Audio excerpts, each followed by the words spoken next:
We have people here from Japan, Kenya, the United States, and even Scotland. So good morning, good afternoon, and good evening to you all. My name is David Righetzi. I'm from Oxford Intelligence, and I'll be your host for today's events. And behind the scenes, we have Terry Watts from IBX, who is our webinar guru, ensuring that everything is going as smoothly as possible, which he assures me it will. And behind us, we have our sponsors for the event, which is Scottish Development International. Now, we're here for an hour-long discussion and debate on subsea sensors, where we'll cover a number of areas, though with a particular focus on data.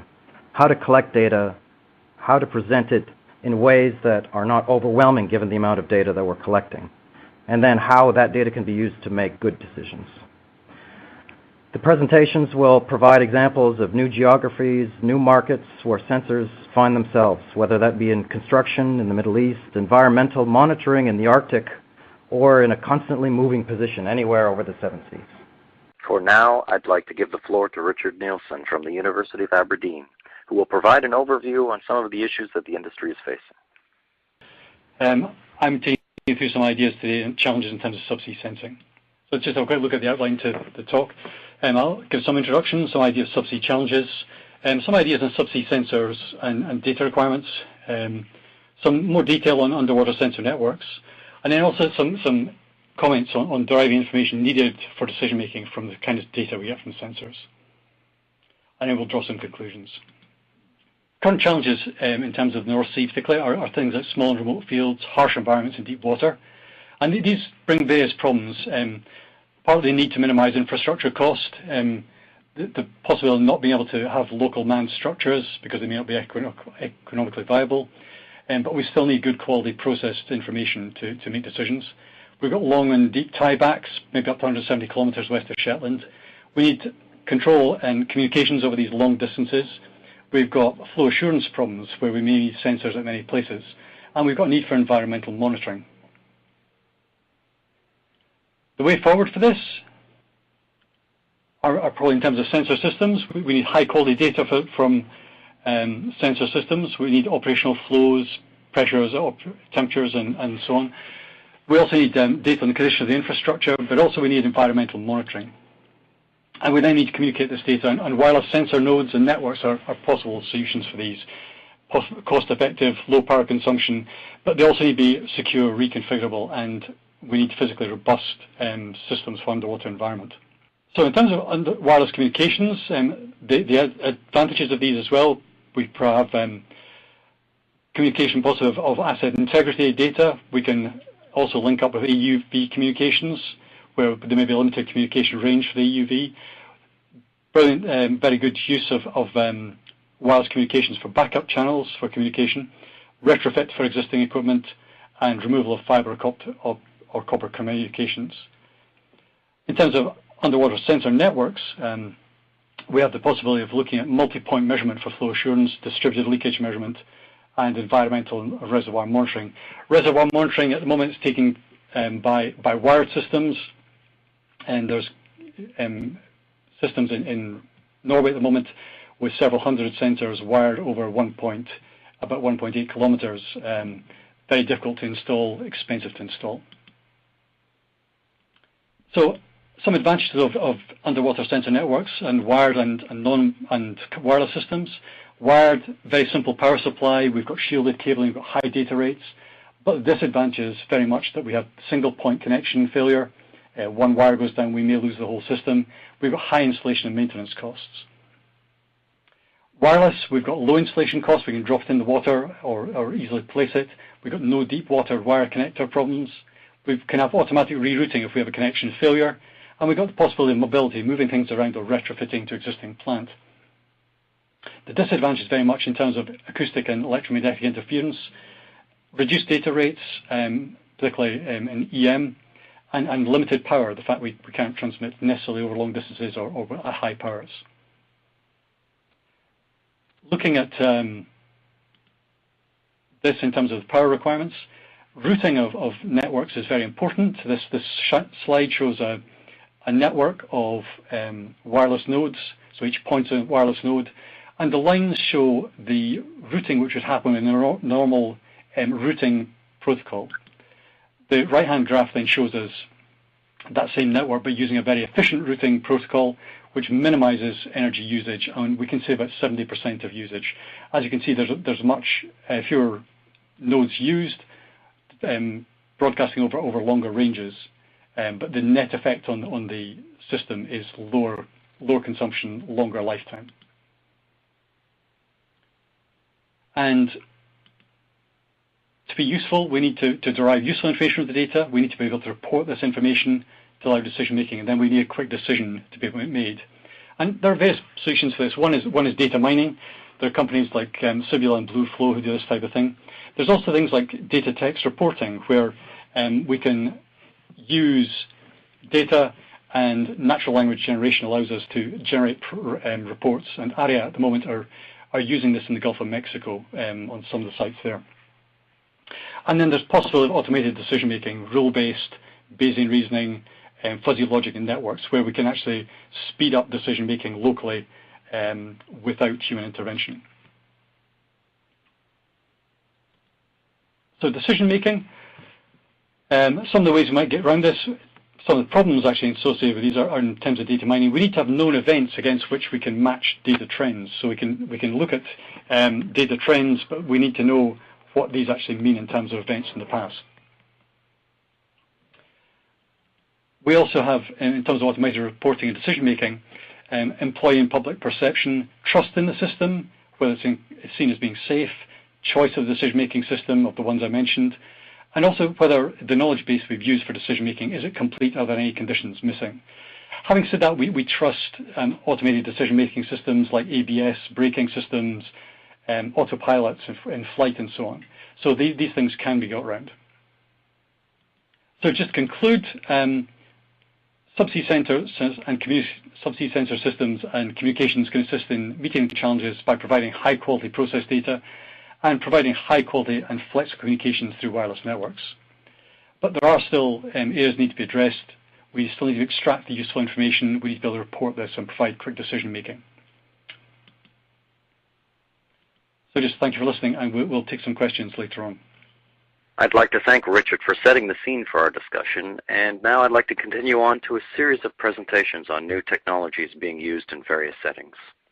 For me, the most interesting aspect of these presentations is how sensors are being brought into new environments.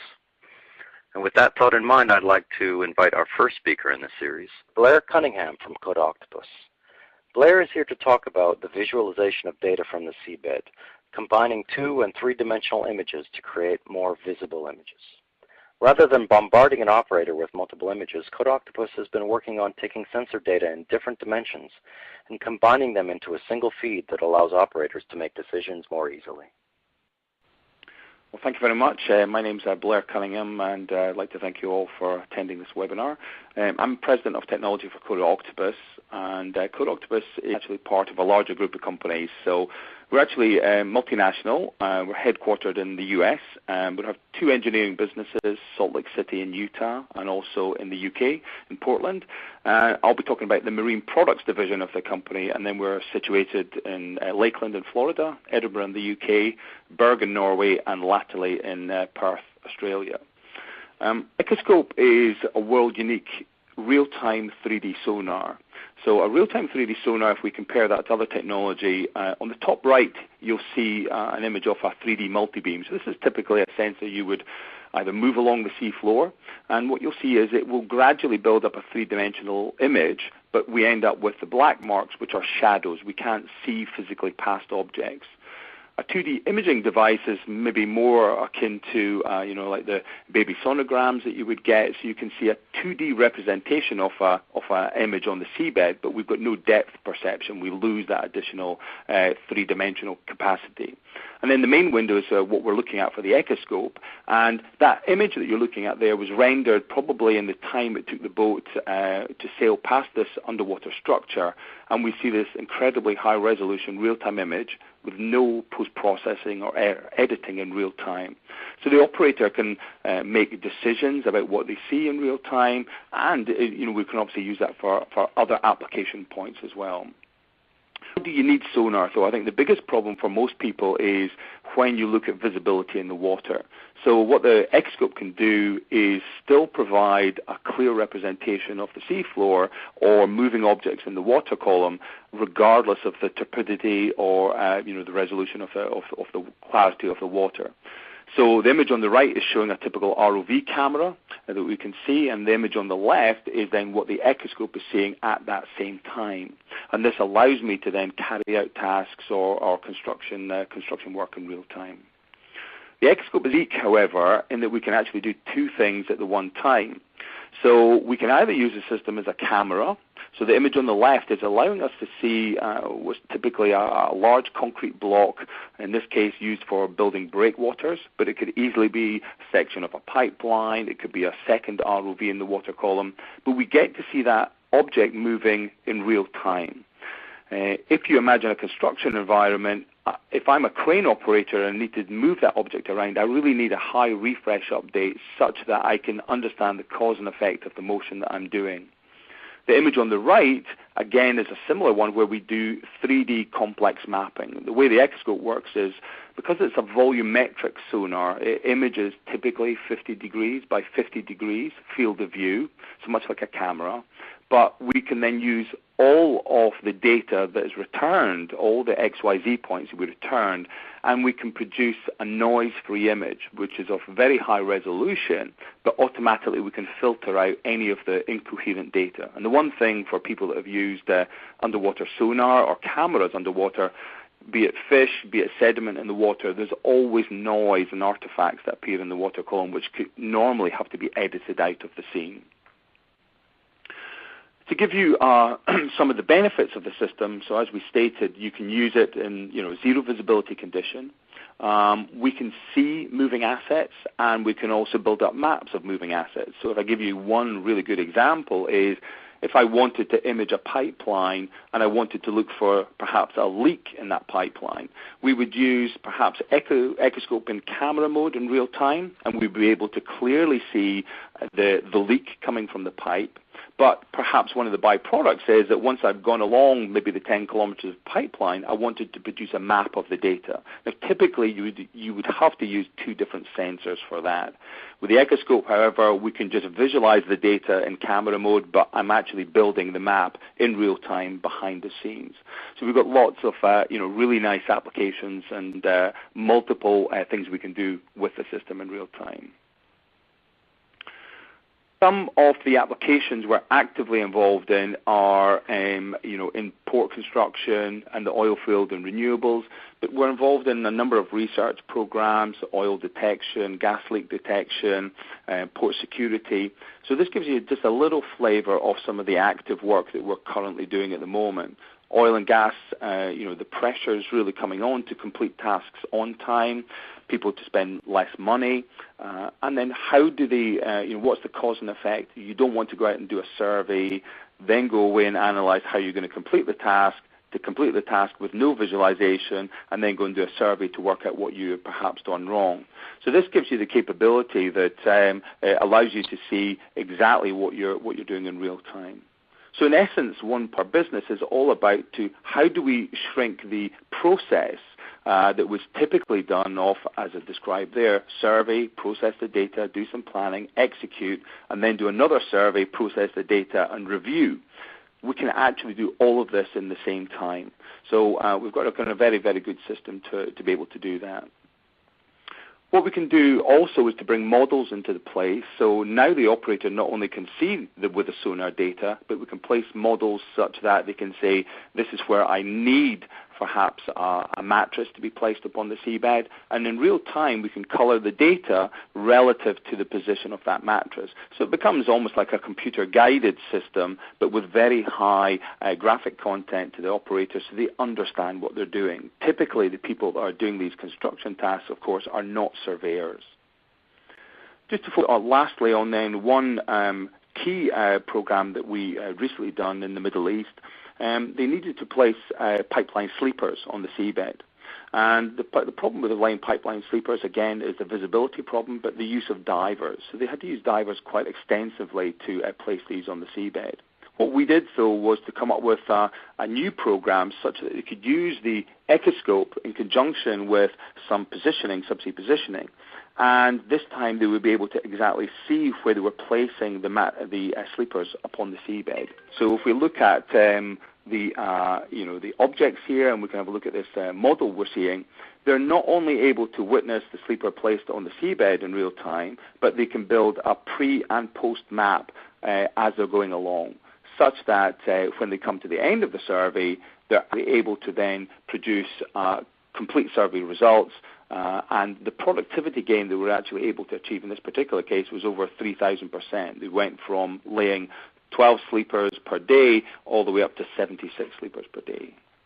Anyway, that was all I wanted to show you today. I hope you find the information useful, and thank you very much for your time. Thank you for that, Blair. Next, I'd like to introduce Tracy Schmield. For me, the most interesting aspect that I've taken out of my sneak peek of her presentation is how sensors are being brought into new environments and how the line between data collected subsea and above ground can blur. With that thought in mind, I'd like to ask Tracy to present on the work she's doing on environmental monitoring, taking sensors into extreme environments such as the Arctic. Hello, I'm Dr. Tracy Schmield, and I'm based at the Scottish Marine Institute in Oban. I'm the Managing Director of SAMS Research Services Limited, which is a service company that's attached to a research laboratory based in Scotland. We work all over the world. The red dot in this slide shows you where we're based, and the yellow dots show the work that we've worked all over the world internationally with different companies. One of the areas that we work in, and it's our key area, is mining and looking at waste management services. And we are actually the leading people on deep sea mine tailings placement. And this is placing waste into the deep ocean where there's no room on land to be able to store the waste. And through that, we've managed to understand what's happening in the ocean and look at sensors or possible sensors that may help this. So what's important looking at sensors? Well, we need to do environmental impact assessments and operational monitoring. And really, nowadays, we have a lot of technology, and we want to look at environmental monitoring and technology to see how technology can help us be able to see if things are changing very quickly, but also to help save money in the monitoring. So what needs to be done? What technology is available? And can technology be used for real-time monitoring? And can real-time monitoring lower risks? At SAMS, Scottish Association for Marine Science, and SRSL, we use a lot of robotic platforms for marine research, underwater and airborne. So underwater, we look at autonomous underwater vehicles. We look at remotely operated vehicles, ocean gliders for looking at ocean variables. We look at wave gliders. And also airborne, we look at remotely piloted aircraft. And at the moment, what we're looking at is to tie airborne and underwater measurements together so we have a whole picture of the system. Just to give you a bit more information, looking at the autonomous vehicle and some of the sensors we've put on it. Obviously, they're standard. They're equipped with GPS, so you know where they are. They talk to satellites. They have Wi-Fi. And they also have what's a CTD. Now, CTD is a conductive temperature depth monitor that looks at all the different, looks at the temperature and it looks at the conductivity of the ocean, which can tell us a lot of information. It has an ADCP, which looks again at currents and it looks at other parameters in the ocean. And we can also put other sensors on there. It's got a large payload. And this is one of the exciting areas at the moment, is developing new sensors. For instance, maybe looking at heavy metals in the water. Moving from under the ocean to airborne, we have remotely piloted aircraft. Now, these remotely piloted aircraft are small, obviously autonomous aircraft that we put sensors on. At the moment, we're looking at high-resolution cameras. And these high-resolution cameras can look at a lot of detail on the land surface. It's also used for looking at harmful algal blooms in the ocean, looking at chlorophyll, and we're hoping it will look at jellyfish blooms as well. At the moment, the slide you can see here was one that we used to look at litter around the very remote areas of Scotland. So one of the areas, as well as using instrumentation that goes off on its own to make the measurements, is to use a term we use as smart buoys. Now, this is a moored array of instruments that can be put at any place on the ocean, and it stays there. It doesn't move about, but you can put different instruments at different depths in the water, and you can get real-time information sent back. For instance, we can put turbidity sensors, oxygen sensors, temperature, look at acoustic Doppler current meters, ADCPs, and again, it's novel sensors we're looking at now to be able to look at different industries for monitoring. So for instance, for mining, we're very keen to work and develop a heavy metal sensor that can tell when the concentrations of metals are increasing in the water column. One of the sensors that we actually produce and sell at the moment is a sea ice mass balance array, and this is actually an instrument that measures the thickness of sea ice and also the movement of sea ice, and we sell these all over the world to research institutes, to government agencies, to people who need to understand how ice in the Arctic and the Antarctic is behaving, how thick it is it moving, where is it going to move to. And this is really important for installations such as oil rigs, for any industrial application, and obviously for transport lanes in the sea.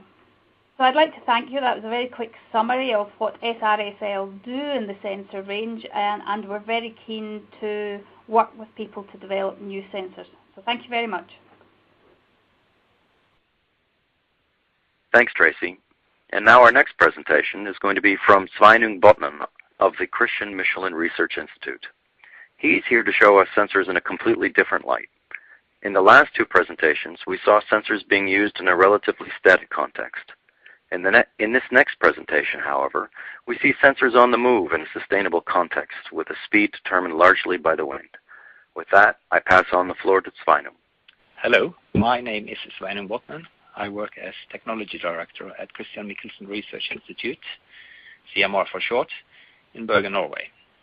Christian Michelin Research is a non-for-profit research institute with about 170 employees. We are mainly owned by the University of Bergen.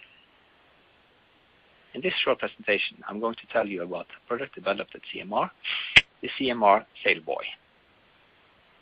The Sailboy, in short term, is a remotely operated small sailboat that carries instrumentation. There is no combustion engine. The vessel uses wind to move from one point to the other.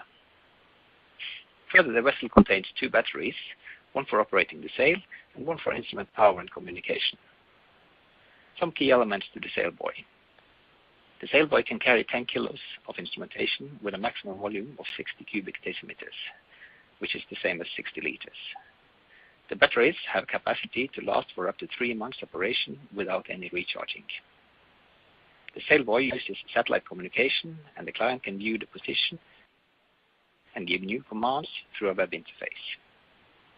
Average speed while at sea has proven to be between 1 to 2 knots, depending on wind and current. Why is there a need for such a vessel then? In short, the vessel can replace far more costly and manpower-intensive operations than for manned ships. It can carry any kind of instrumentation that meets the following requirements. The power consumption meets the requirements, which is low power or only powered when needed. The size and weight fits the already mentioned specifications, and the instrument works on a platform in motion. Typical measurements are oxygen, salinity, temperature and pressure, heave, or in other words, wave height, crude oil on surface, oil and gas leaks through downward pointing sonars, wind and current.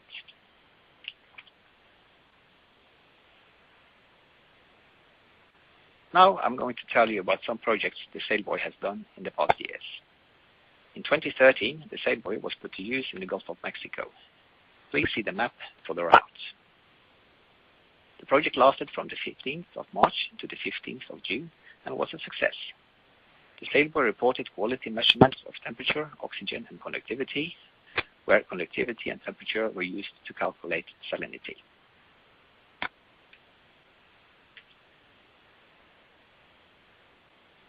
The longest journey in one direction the Sailboy has made was in 2011 and was from Bergen in Norway to Scotland. This project gave us useful proof about the Sailboy's abilities. First, the Sailboy can survive severe weather conditions, including storm and big waves, without assistance, and be able to operate in winds up to 20 meters per second. Second, The sailboy sailed about 75% of the time against wind, current, and waves. And third, when facing little wind and current in the wrong direction, the sailboy drifted away from the target. However, it stayed in the predefined corridor and was back on track as soon as the wind was sufficient again, which is more than approximately 2 meters per second.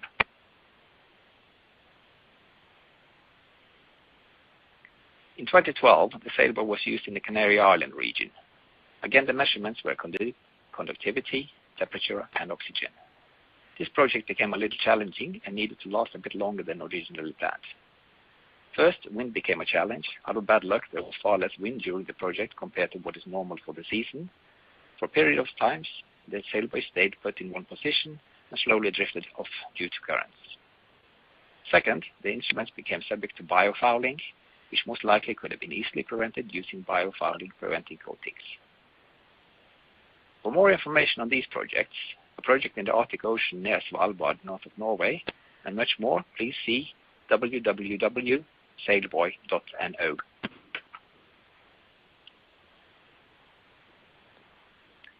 For possible usage of the sailboy for the oil and gas industry, we have discussed these and other applications.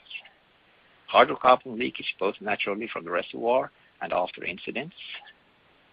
The sailboy can be equipped with wireless in-sea communication and act as a communication relay between subsea equipment and satellite communication. And finally, during offshore crane operation, the sailboy can be used as a scout, staying weatherwise upstream the crane vessel and report wind and wave data back to the vessel. Hence, the weather window at which the operation can be done can be expanded.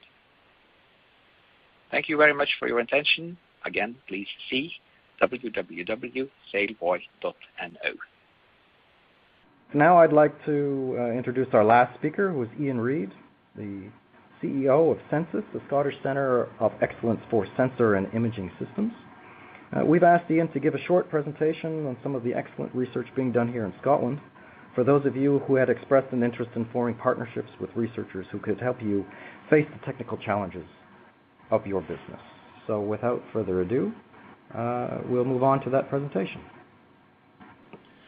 Hello, my name is Ian Reid. I'm the newly appointed CEO for Census. Census is the Centre for Sensor and Imaging Systems. It's one of a tranche of 8 innovation centres in Scotland, and it's a key part of Scotland's innovation landscape. Our remit is to look at encouraging increased R&D intensity across industry and academia, particularly improving the coupling between the academic research base and industrial applications, and facilitating the efficient and effective uptake and exploitation of academic research by industry, generating economic value in Scotland. Obviously, we have a very broad application space in terms of sensors and their potential applications, but today we're going to focus on the subsea area. So first of all, why is Scotland such an important potential partner of interest for working in the subsea marketplace? Scotland has a long and successful history in a core segment within undersea engineering, and that is the offshore oil and gas marketplace. This is about exploration and extraction.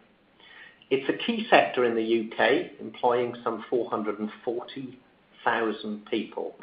There are over 3,000 enterprises in the Scottish supply chain, up 166% from 2008. What's perhaps less well known is that this supply chain is very active in export markets and actually underpins nearly 50% of the global oil and gas offshore market for exploration and extraction. Services include technologies and products and value-added services ranging from engineering, scientific, robotic systems, sensor systems, services such as environmental surveying, environmental consultancy, and undersea surveying. Of course, the subsea marketplace is far wider than just oil and gas. It may include, for example, offshore undersea mineral extraction, seismic measurements, the management of fisheries resources, building and operating undersea infrastructure, including condition monitoring and through-life management of undersea facilities. Some 370 of those 3,000 companies in Scotland already have interests in the wider subsea marketplace. This is a key market estimated to be about $35 billion and set to double over the next 5 years. Scotland's on course to capture 36% of this worldwide market, offering such services as licensing consultancy, 3D mapping, new techniques for exploration and extraction, and a whole host of other technology-based products and services.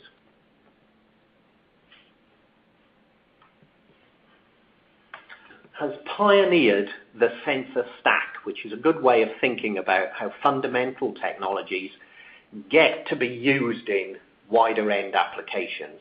The stack basically starts with the underpinning technology, which is at the sensor element level, through packaging of sensors, their calibration, and then communications to and from the sensor, including more sophisticated network architectures, through to taking the data and turning it into useful information by processing, analyzing, presenting, and visualizing the data.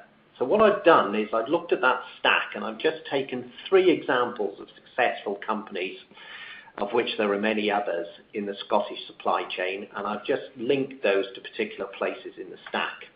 So let's take, for example, at the base of the stack, Tritech, which is a company based in Aberdeen with particular technical expertise in sensors, including sonar systems.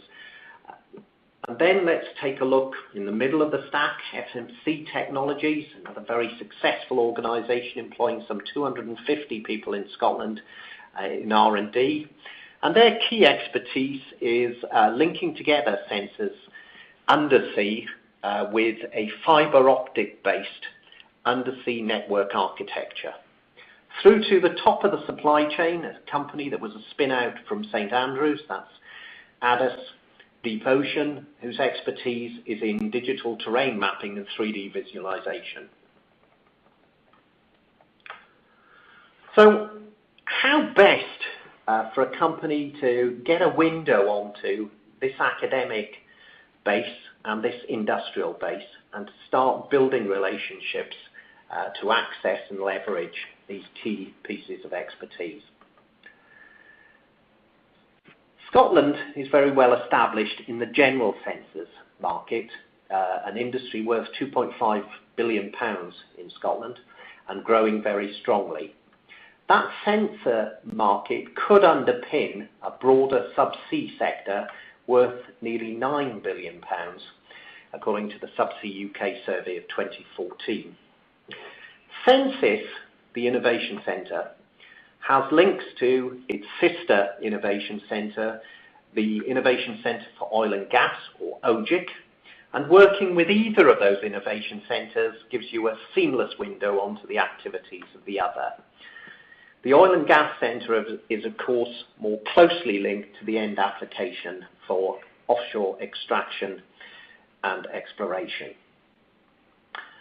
Working with Sensis allows you to access the academic base, and Sensis can help you build R&D projects driven by specific issues of duration 6 to 18 months and actually fund some of the work in the universities. On the other end of the scale, strategic research projects of 2 to 3 years duration are also possible.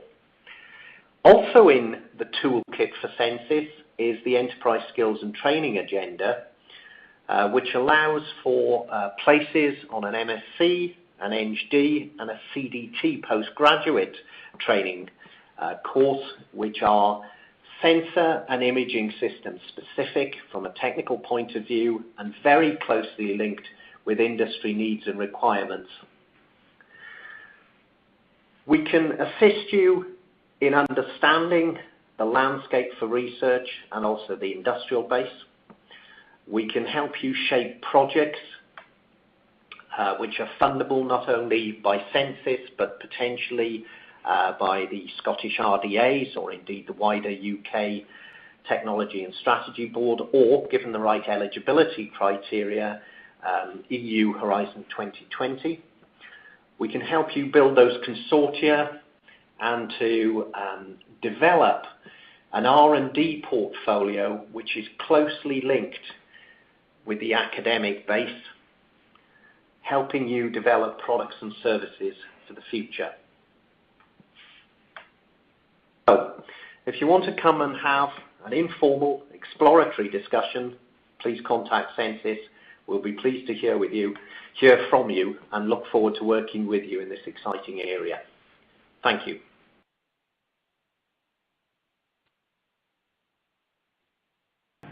So now I'd like to invite all of our speakers together, and we have a few questions that have been asked by the audience.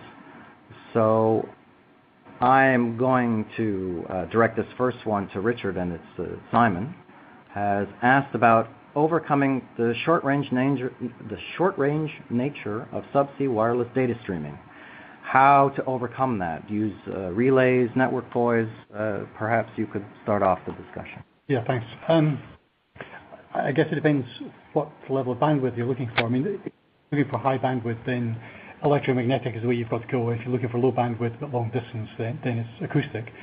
But both cases, if you want to travel longer distances, it will come down to doing relays, boosters at various points.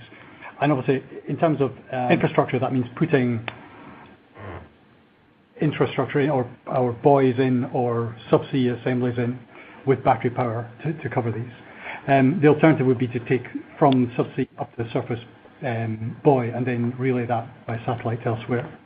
So I think these are kind of the main ones. But typically you need some sort of relay, either surface relay or a series of subsea relays to carry the distance. Yeah. Mm-hmm. Anybody else like to address that question? No, if I can then, because Simon has one follow-up question, which we'll move on to now, and he's also interested in subsea sensors operating in a 40 to 60 meter high velocity tidal waves to carry out environmental data collection. I'm not sure if this is something the panel feels that they can address. I think it's a difficult one. I mean, because Simon's not told us kind of how many sensors or what kind of sensors. I mean, if they're on the seabed, I would suspect wired and put down firmly on the seabed is probably better in high velocity streams. I mean, if you put in temporary or lightweight seabed wireless structures, then you've got a chance of them moving around. In terms of waves, if it's wave motion, then I think again anchored systems are required. So I think probably in this case it'd be more a wired system, or in the case of floating buoys, a wireless system. But certainly for the seabed stuff, wired. It'd be hard to see how you would retain integrity with a wireless system in high velocity streams. Mm-hmm. I think I can add to that. Actually, this is Blair here. We've done a number of, as was suggested, it would generally be in either a wired situation or possibly, battery mounted with some data recorder device. And we've certainly been involved in a number of environmental studies, say, for example, around the situation of undersea turbines, for example, or for doing scour monitoring, real-time monitoring. So if you're not as interested in seeing the data in real time, then we can record that locally, wake up the sensor, record the data and come back. And we've had very good success in operating it in very high turbid environments, almost more than zero visibility. So for example, watching a real-time active dredge situation, be able to cut through the sediment noise and see the tool operating. So we've had very good success of that because of the duplicity of the data that we have. Okay. Any further comments? If not, it seems to be a lot of interest in wireless. So the next question we have kind of comes out of using sensors in the defense industry. And that's that one of our participants is speaking about wired versus wireless from a security perspective. So given that people often in a security context go with wired communication, they go with wired communication so that because it's more secure. You don't have to worry about somebody intercepting that data.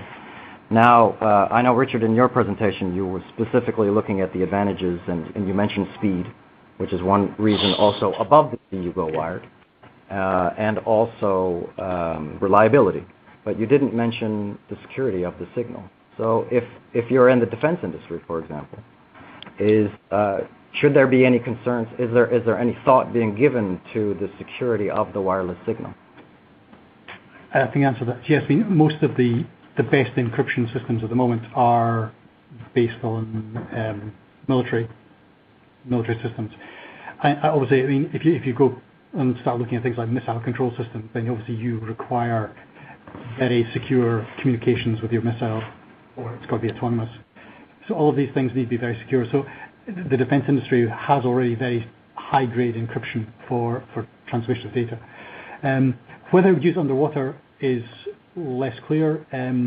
Submarines would typically come to surface and then broadcast by wireless to satellite.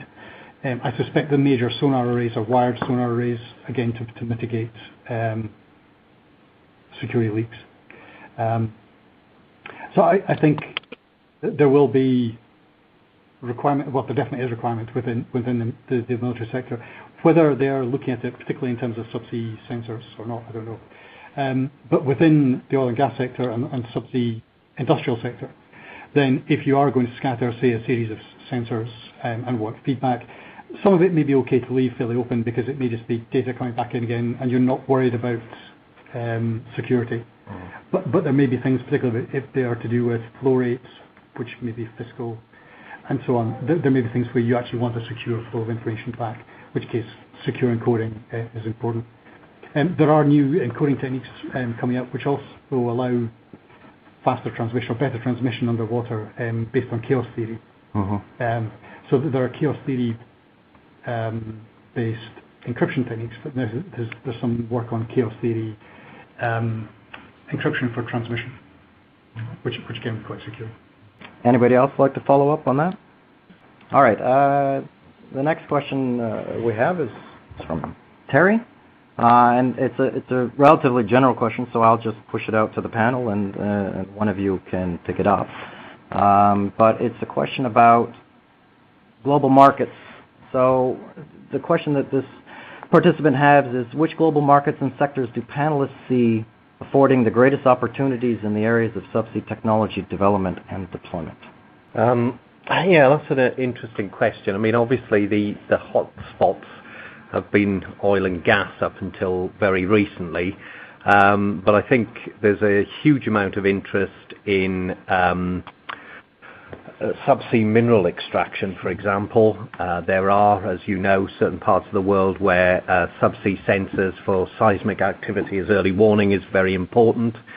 But interestingly enough, I suspect in the near to medium term, it's actually back to the oil and gas industry again, but some end-of-life stuff to do with decommissioning of platforms and infrastructure. I think I'd agree with that. I mean, I think particularly with the environmental side of decommissioning, that there are huge opportunities, both in the long term and the short term, I think, in terms of sensors. The other area, certainly in terms of the oil and gas sector, is the move towards subsea processing, and therefore the requirement for subsea sensors which will last 5-10 years, subsea, give feedback on flow rates, pressures, temperatures, multi-phase flow, major problem, good multi-phase meters on the surface, but not so good in subsea. So there are quite a number of areas within subsea processing area as well, which are coming up. Blair, I know that you're Code Octopus is involved in construction, for example. How interesting do you find that to be in terms of market opportunities? Yeah, I think that's absolutely right. And what we do find is there's extreme parallels actually between what I would call the shallow water marine construction environment and also the deep sea. I mean, pressure and the lack of other backup systems is really the issue when you go to deep water. But it's really this similar kind of task, but obviously with a very kind of higher grade of potential risk. We are being challenged all the time, in actual fact, now to do the mundane tasks, if you wanted to say, or repetitive tasks. How can we do those quicker and cheaper? And what I sense the oil companies are looking at is how can we spend less, I guess, on the construction effort, but to do those things bigger. That will then reap rewards on all the other down the line processes, because the more construction there is, then the more we have in play in terms of production, the more subsea monitoring, and and it goes on from there. But I would also concur with the decommissioning side, but also kind of play into that, inspection, repair, and maintenance as well is also a big uptake area that we look at. What we do find is some of the deeper water and the areas, if I use the Browse Basin in Australia, for example, there's absolutely no visibility there whatsoever. So where we're definitely being drawn in is in the areas where they physically can't operate, the ROVs can't use their cameras, we can't use any other sensors, and we can provide a real-time three-dimensional control image for the people to operate, not only the ROVs to fly around, but for the construction team to do their tasks. So I would say all of those areas are very kind of high profile and carry with them some amount of risk. So people are trying to push the boundaries with technologies every day. Yeah, I think I'd come in with that. I mean, I think you're talking about asset integrity. I would absolutely agree with that. I think the holy grail probably for pipeline inspection would be to have an AUV running down a pipeline and coming back with detailed information of the pipeline condition, not just whether it's shifted or scoured, but actually its wall thickness, its corrosion, and so on. There's some work on quantum sensing, which may give us more sensitive magnetometers to allow that, but that's still a long way away, I think, or a bit away at the moment. Yeah. Designer guys, would you have anything to add, or maybe some comments on things that your institute is doing in terms of new markets? I think I agree very much with what's already said, but I do also think that oil and gas exploration going subsea is a trend that has just started, and reports from companies like Rystad Energy says that in short to medium term there will be some topside developments, but in 10 to 20 or maybe 30 years from now, most development will happen subsea. What's also interesting, I think, to add there is that at least from Norway we are going further north, closer to more vulnerable areas, and leak detection will be prominent. Will be very, very important to have, not only to have, but to prove that you have decent leak detection, so that you can stop any oil spill very, very quick. Okay. Actually, Simon, who has been asked a question before, would like a follow-up, so we'll let him follow up the question. So this one would be directed to Richard, and I'll just push that out to you. So, could deployed sensors be used to help pinpoint for recovery faulty tidal turbine array power cables, again in a 60-meter deep installation in a high tidal flow environment? We're asking the tough questions for the last 5 minutes here. So can you repeat that just for a second? I will turn the screen so you can see. So, could deployed sensors be used to pinpoint for recovery faulty tidal turbine array power cables in a 60-meter depth in high tidal flows? I must admit, this is probably beyond my technical capabilities. I need to refer back to some of my colleagues on this one. I'm not sure. I'm not sure how you would. So you've managed to stump the panel. Yeah. We congratulate you as the participants. But of course, if there are any questions that haven't been answered, we're always happy to come back to them. I'd be quite keen to speak to some of my colleagues and come back on this one. Yeah. So we'll have a website, for example, that is going to have the full version of this webinar, including this Q&A and all of the videos in their proper form. And for any questions that you might have, you can email leadership@oxint.com and put up answers to those questions, or email you individually.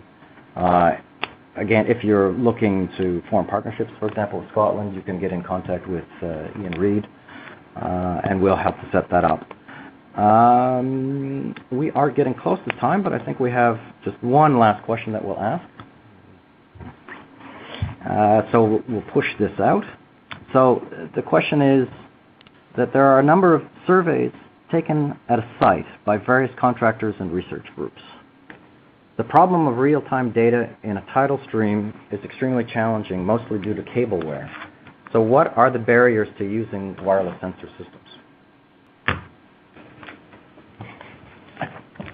The primary one, I think, would be just making sure your infrastructure stays in place. I mean, if you're a high tidal stream, you've got possibly more mobility.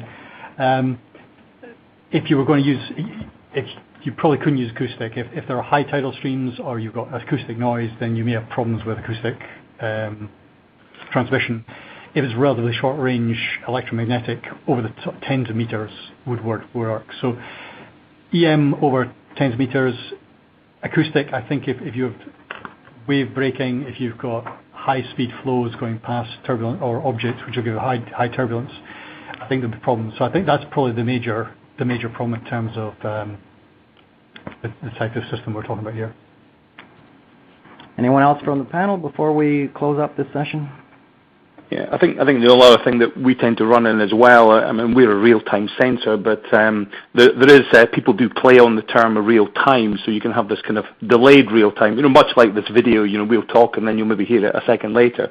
So there is also, and we've done some stuff using above ground wireless, where as long as you can have a store and forward type mechanism, then as you say, if you've got sediment in the water, that maybe obstructs the flow of getting the data across in that particular moment. But maybe if you can delay and compress that data and then continue to send that, as long as you've got intelligence at the receiver and the sender, then there's some more that can be built into the infrastructure, I'm sure, around these where you've got more, challenge request information on how you send the data. So as long as it's not just a constant stream that's required, then you could do more and then sneak the bandwidth when you've got the opportunity to do so. And that's maybe another approach that if the data is not absolutely required, the second it happens. Great. Well, we've about used up our hour. So I'd like to thank all of the speakers for being on the hot seat to answer the questions from the audience. I'd also like to thank everybody for listening. I would remind you that there'll be a website where you can listen to this event in full. If you've enjoyed this session, please feel free to email us.